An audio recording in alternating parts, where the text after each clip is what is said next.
नमस्कार,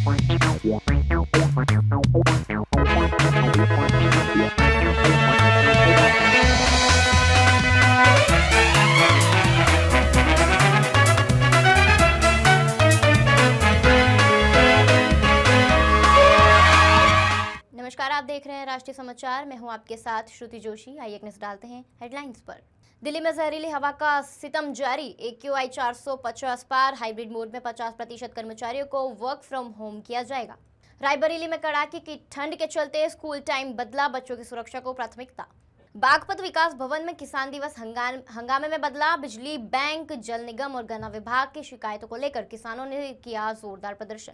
फतेहपुर के सरकंडी गांव में भ्रष्टाचार जांच के दौरान मारपीट। प्रधान और समर्थकों ने किया विरोध। फोर्स ने किया मामले को शांत। बोकारो में फर्जी CRPF अफसर गिरफ्तार। ट्रैफिक चेकिंग में खुली पोल। पुलिस ने सभी दस्तावेज किए जब्त। अब खबर विस्तार से। पहली खबर आ रही है बागपत से। बागपत विकास भवन में आयोजित किसान दिवस उस समय हंगामे की भेंट चढ़ गया जब अपनी विभिन्न समस्याओं को लेकर पहुंचे किसानों ने प्रशासन के खिलाफ जोरदार प्रदर्शन शुरू कर दिया। बिजली, बैंक, जल निगम और गन्ना विभाग से जुड़ी शिकायतों को लेकर किसानों का गुस्सा फूट पड़ा। बैठक के दौरान किसानों और अधिकारियों के बीच तीखी नोकझोंक देखने को मिली, जिससे माहौल काफी तनावपूर्ण हो गया। किसानों का आरोप है कि लंबे समय से उनकी समस्याओं का समाधान नहीं किया जा रहा है। इस बैठक में किसानों द्वारा जो हंगामे की तस्वीर सामने आई है, पहले वो तस्वीर देखिए। बिजली आपूर्ति में अनियमितता, बैंक ऋण संबंधी परेशानियां, जल निगम की लापरवाही और गन्ना भुगतान में देरी जैसे मुद्दों को लेकर किसानों ने अधिकारियों को घेरा है। इस दौरान भारतीय किसान यूनियन के नेताओं ने प्रशासन पर उदासीनता का आरोप लगाया। हंगामे की सबसे बड़ी वजह भाकियू नेता प्रदीप धामा की पत्नी वर्षा धामा की सांप के काटने से हुई मौत का मामला रहा। किसान नेताओं ने आरोप लगाया कि इस मामले में स्वास्थ्य विभाग की ओर से अब तक कोई ठोस कार्रवाई नहीं की गई है। इसी को लेकर किसानों ने जमकर नाराजगी जताई और स्वास्थ्य विभाग के खिलाफ आंदोलन की चेतावनी दी। मामले की गंभीरता को देखते हुए मुख्य विकास अधिकारी ने किसानों से एक दिन का समय मांगा और भरोसा दिलाया कि संबंधित डॉक्टरों और कर्मचारियों के बयान दर्ज किए जाएंगे। वहीं डिप्टी CMO ने बताया कि विसरा रिपोर्ट आने के बाद आगे की कार्रवाई की जाएगी।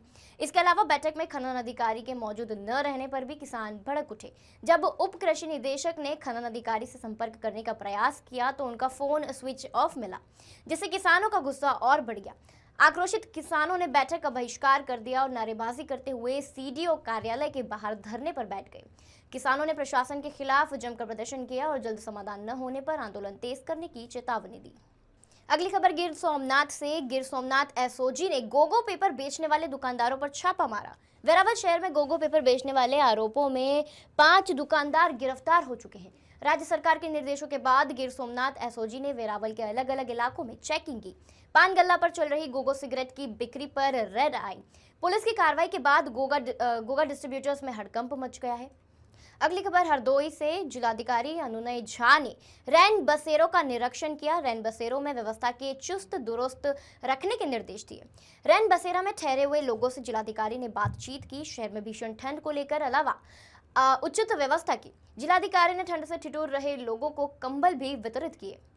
आज दिनांक 17 दिसंबर 2025 को मेरे ADM जे साहब, सिटी मजिस्ट्रेट साहब, SDM साहब, CO साहब एवं अन्य पूरी तहसील की टीम के साथ रेलवे स्टेशन और बस स्टैंड का निरीक्षण किया गया। साथ ही साथ जो यहाँ पे रैन बसेरे बने थे उसका भी निरीक्षण किया गया। रैन बसेरों में जो व्यवस्था है वो उच्च श्रेणी की, उच्च कोटि की व्यवस्था बनाई हुई है। आज भी बस स्टेशन के बगल वाले रैन बसेरे में 2 लोग अभी रुके हुए हैं। दोनों ग्रामीण देहात क्षेत्र से आए हैं, जिनका आज काम था और वापस नहीं जा पा रहे हैं। हमने लगभग जो भी नीडी लोग थे, ज़रूरतमंद लोग थे, उनको हमने कंबल भी वितरित किया। और हमारे यही निर्देश है कि प्रदेश सरकार की मंशा के अनुरूप और माननीय मुख्यमंत्री जी के निर्देशानुसार रैन बसेरों की व्यवस्था उच्च कोटि की रहे और जो भी नीडी लोग हों उनको कंबल वितरण भी किया जाए। साथ ही साथ अलाव व्यवस्था भी हमने देखी है और कहा है कि अलावों की जो संख्या है नगर पालिका में, उस संख्या को भी बढ़ाया जाए और ताकि इस जो शीतलहरी का भी समय चल रहा है इससे लोग। अगली खबर की तरफ चलते हैं। अगली खबर फतेहपुर से। यूपी के फतेहपुर जिले के असोथर थाना क्षेत्र के सरकंडी गांव में भ्रष्टाचार की जांच करने गए अधिकारियों की जांच चल रही थी कि तभी दूसरी ओर प्रधान और उसके समर्थकों और शिकायतकर्ता के बीच जमकर मारपीट हो गई। मारपीट के बाद जहां दर्जनों की संख्या में असलहों का प्रदर्शन किया गया, वहीं अधिकारियों को शिकायतकर्ता ने रोककर जांच पूरी किए जाने की मांग की। गांव में फैले तनाव को देखकर फोर्स ने घटनास्थल में पहुंच मामले को शांत करवाया। वहीं सरकंडी प्रधान पति अपने समर्थकों के साथ मौके से भाग निकले। थाना प्रभारी ने कहा कि मामले की जांच पड़ताल पर कार्रवाई की जाएगी, जबकि जांच करने गए अधिकारियों ने फोर्स को बिना सूचना दिए जांच करने पहुंच गए। वहीं शिकायतकर्ता के द्वारा आरोप लगाया गया कि 20 सालों से प्रधानी संतोष द्विवेदी के पास है। 20 वर्षों में लगभग 50 करोड़ का गबन किया गया है। पिछले 5 सालों में 5 करोड़ से अधिक का गबन है, जिसकी शिकायत की थी। शिकायत के बाद आज पीडी मनरेगा, लेखाधिकारी और पीडब्ल्यूडी के अधिकारी सहित जांच टीम सड़क, नाली और खारंजा के नाम पर भ्रष्टाचार की जांच करने के लिए गए थे। हालांकि इस मारपीट में घायल 4 लोगों को जिला अस्पताल में भर्ती कराया गया, जहां चिकित्सक इलाज में जुट चुके हैं। अगली खबर दिल्ली से। दिल्ली में जहरीली हवा का सितम आज भी जारी है और राजधानी की हवा गंभीर श्रेणी में बनी हुई है। आज दिल्ली का एयर क्वालिटी इंडेक्स 450 के पार दर्ज किया गया है, जो हालात की गंभीरता को साफ दिखाता है।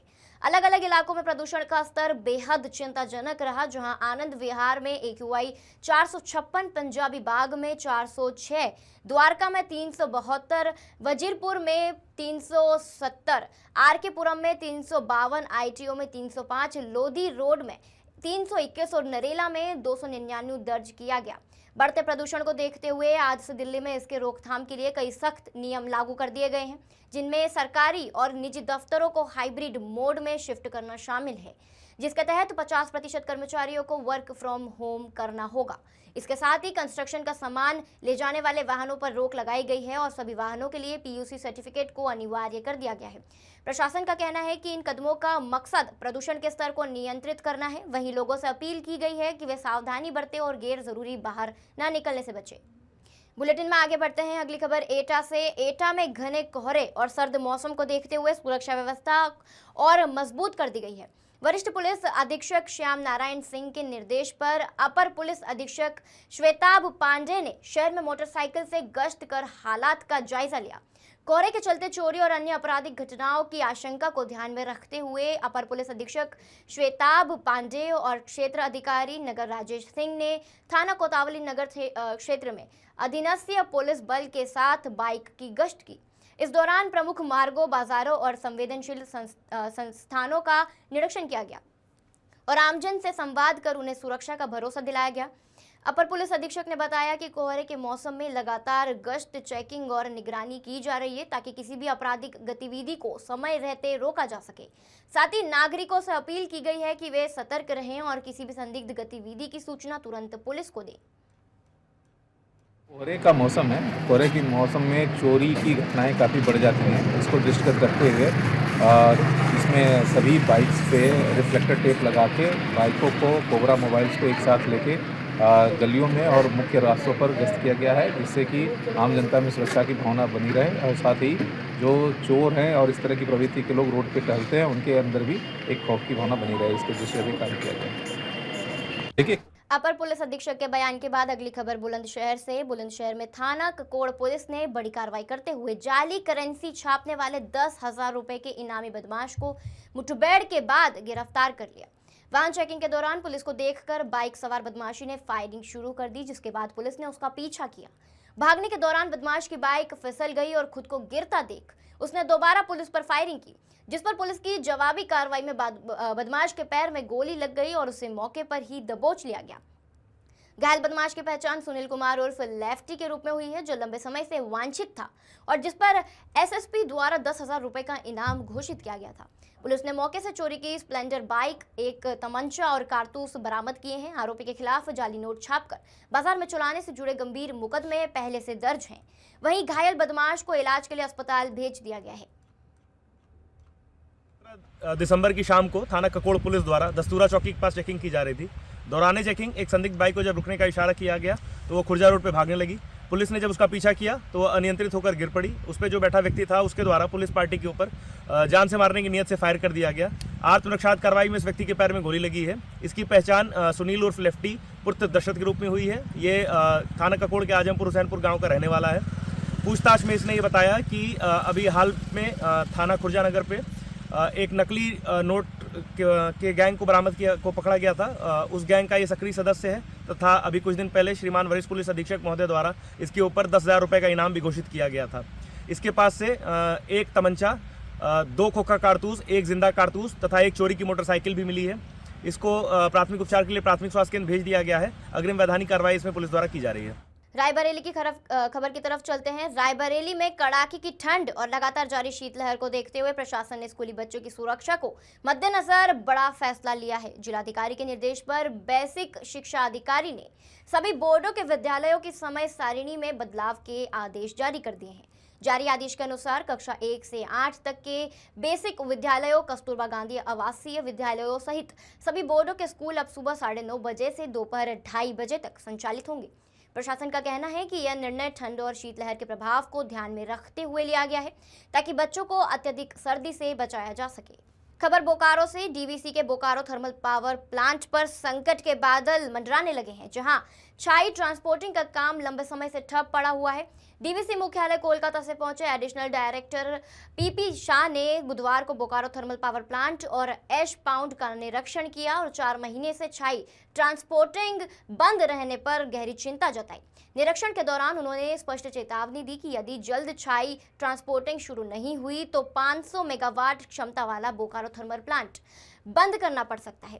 पीपी शाह ने संबंधित ठेकेदार को 14 दिनों का अल्टीमेटम देते हुए कहा कि तय समय सीमा में काम शुरू नहीं होने पर निविदा रद्द कर दी जाएगी। उन्होंने बताया कि ऐश पाउंड पूरी तरह भर चुका है और यदि प्लांट बंद होता है तो झारखंड समेत 5 से 6 जिलों और कई राज्यों में बिजली संकट खड़ा हो सकता है, जिसका सीधा असर उद्योग, रोजगार और आम जनता पर पड़ेगा। निरीक्षण के बाद पीपी शाह ने डीवीसी अधिकारियों के साथ बैठक कर प्लांट संचालन को लेकर जरूरी दिशा निर्देश भी जारी किए। 2 कंपनी को डीवीसी ने ऐस इवैक्यूएशन के लिए टेंडर अवार्ड किया, कॉन्ट्रैक्ट अवार्ड किया, वर्क ऑर्डर अवार्ड किया। दोनों कंपनी अक्टूबर में ऑर्डर अवार्ड हुआ, बीजी जमा हुआ, अभी तक स्टार्ट नहीं किया काम। ये हमारे लिए बहुत दुखद चीज़ है और जब तक पॉन्ड की स्थिति जो आज के दिन है तो बहुत दिन हम यूनिट नहीं चला पाएंगे। हम आरसीआर मोड में इमरजेंसी में कर रहे हैं कोशिश।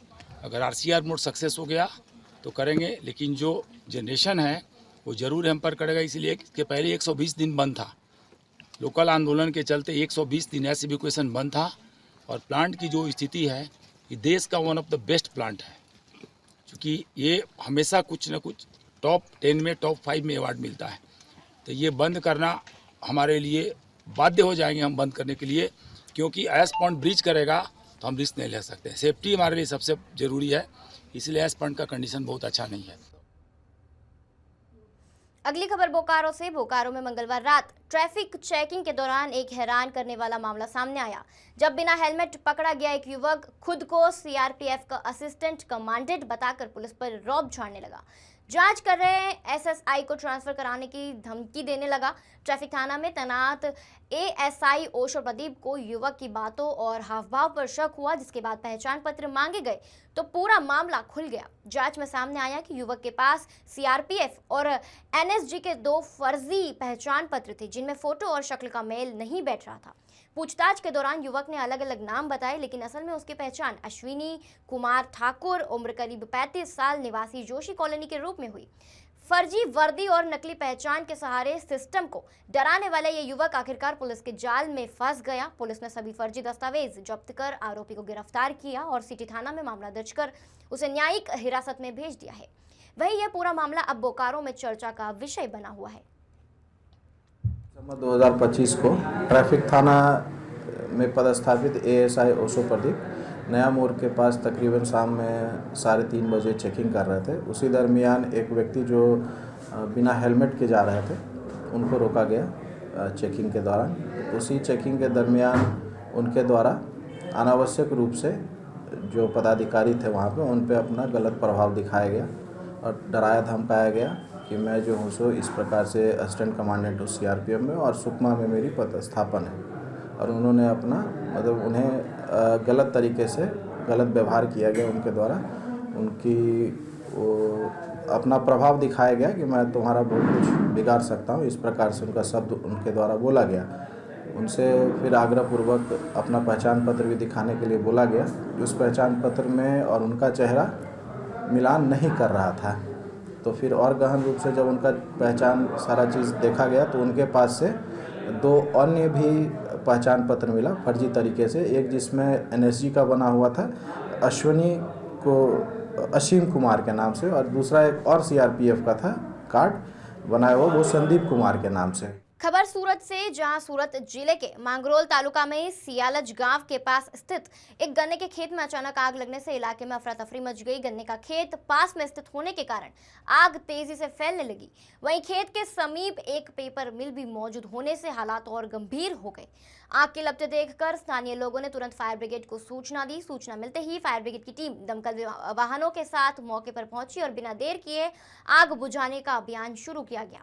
दमकल कर्मियों ने गन्ने के खेत में लगी आग पर लगातार पानी की बौछार कर कड़ी मशक्कत के बाद आग को पूरी तरह काबू में कर लिया। समय रहते आग पर नियंत्रण पा लेने से पेपर मिल और आसपास के इलाकों में बड़ा नुकसान होने से बच गया। घटना में किसी के हताहत होने की खबर नहीं है, जबकि आग लगने के कारणों की जांच की जा रही है। अगली खबर सूरत से। सूरत शहर के सेंट्रल जोन क्षेत्र में स्थित कादर साले की नाले में गटर जैसा गंभीर जल भराव हो गया है। पिछले 48 घंटे से अधिक समय बीत जाने के बावजूद नाले में भरे गंदे पानी की निकासी नहीं हो सकी है, जिससे संबंधित प्रशासनिक तंत्र की विफलता उजागर हो गई है। मेट्रो रेल के चल रहे निर्माण कार्य के चलते आसपास की गलियों और रिहायशी मकानों में गटर का पानी घुस गया है। इससे क्षेत्र में दुर्गंध फैल गई है, कीड़े मकोड़ों का प्रकोप बढ़ गया है और स्थानीय नागरिकों को भारी परेशानी का सामना करना पड़ रहा है। हालात को देखते हुए बीमारियों के फैलने का खतरा भी बढ़ गया है, जिससे लोगों में चिंता का माहौल है। तो ये थी अब तक की खबरें, और खबरों के बने रहिए हमारे साथ। नमस्कार।